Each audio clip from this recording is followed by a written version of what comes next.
Hello everyone, welcome to our sports news channel. Here you are always well informed. Leave your like and thank you very much. Way before Jimmy Butler became Jimmy Buckets, before he'd take a play-in number 8 seed to the NBA Finals, before his voice could take over practices, games, and news conferences, he was just a frustrated sixth man for a fringe NCAA tournament team. Then everything changed. It was 2009. Butler was a junior at Marquette when Darius Johnson-Odom arrived. Almost immediately, Butler noticed the way assistant coach David "Aki" Collins bonded with the sophomore. Collins called him DJ, and he went from pushing DJ hard to putting his arm around the new kid when he struggled. It was warm. Parental, almost. Butler hadn't experienced much of that in his life. To be sure, it was not unusual for rookies to be put through the crucible with that rugged Marquette group. Butler had gone through it the year before with a roster full of grinders and JUCO castaways like himself. But there was something different about Johnson-Odom.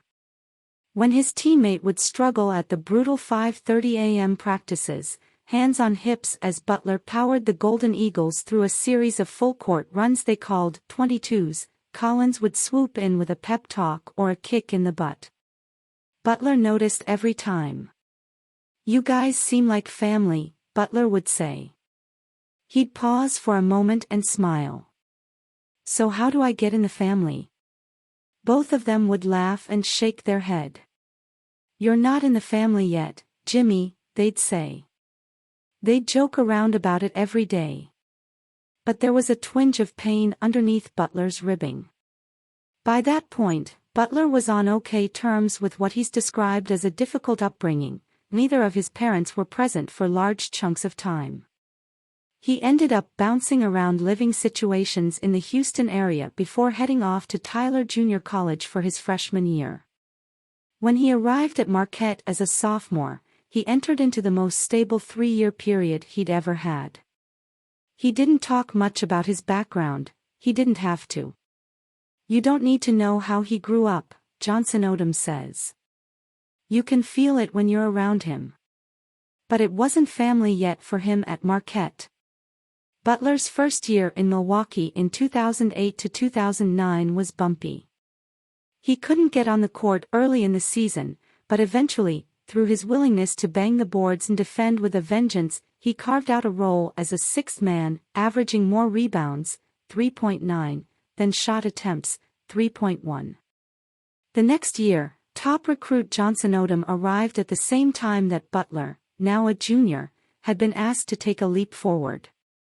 Coaches still wanted the 6'7" Butler to guard the best player on the other team. Some nights that was a guard like Scotty Reynolds, others it was 6'11" Andre Drummond. But they also wanted him to look for more scoring and leadership opportunities. Butler was thrilled, but also a little intimidated. He'd been the number 73 recruit in Texas as a high school senior, then needed a year of junior college. This was the first time anybody had asked him to be the man. He was unsure of himself, grad assistant Jamie McNeely says. He was finding himself. He had a ways to go upon arrival. He did have a ways to go. But he got there, nothing would stand in his way.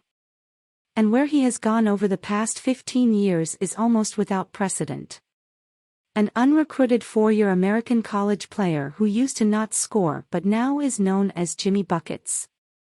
An athlete/coach who both constantly drags teammates and yet is beloved by them. A superstar who wasn't a superstar until he was in his late 20s and now feels damn near inevitable. That blend doesn't really exist in sports, and it didn't exist in Jimmy Butler. In the fall of 2009, Canadian guard Junior Cadogan arrived at Marquette. When he told teammates he was going to be living with Butler, he didn't understand at first why some of them exchanged side glances. The looks were because older Marquette players had begun to see a new Butler trying to make a leap from being the best bench guy to just being the guy. It wasn't an easy transition. Marquette's top scorers the year before, Wes Matthews and Jarrell McNeil, were off to the NBA. But future first-round pick Lazar Hayward was entrenched as the likely top offensive player on the 2009-10 team, and Johnson Odom immediately entered the lineup as a double-digit scorer. Many of their plays were drawn up for those two, with Butler as a third option.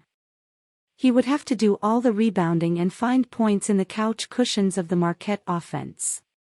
His new role was actually more of an expansion of the old one. That's what Butler is so good at, though. Monarch, the assistant who discovered Butler at Tyler, uses an interesting phrase to describe him: an extremely aggressive observer. He says Butler recognized that he often wouldn't have the most explosive first step, or most accurate three-point shot. Even the best aspects of him now, as an NBA superstar scoring 22.9 points per game, aren't really coachable or transferable. You didn't have to have a lot of meetings with him, Monarch says. He'd figure it out.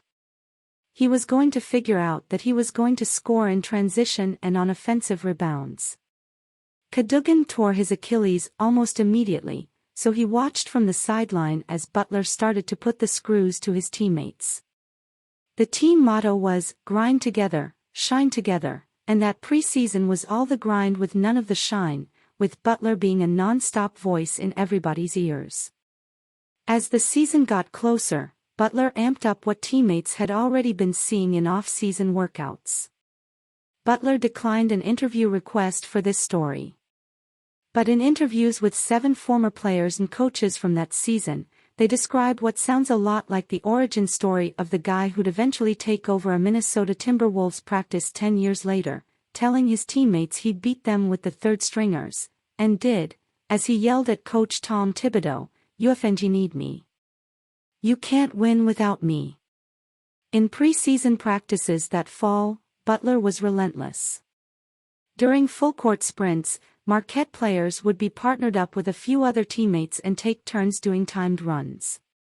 Butler would sometimes spot someone cut off their run a few inches before touching the end line. Sometimes he would bust his own group, forcing him to rerun the sprints, too. At first, eyebrows were raised from both players and coaches. But even back then, as a 20-year-old, Butler had a commanding presence, bordering on scary, and he knew how to weaponize his voice in a way that it felt inarguable. A final decision had been reached, and now you would do it. As the season opener approached, coaches were impressed enough to bestow an unlikely honor on their best bench guy from the year before. Jimmy Butler was given full autonomy to stop practice any time he wanted, and he wasn't shy about using it. He would grab the leadership task by the throat. But the question still remained: could Butler actually score?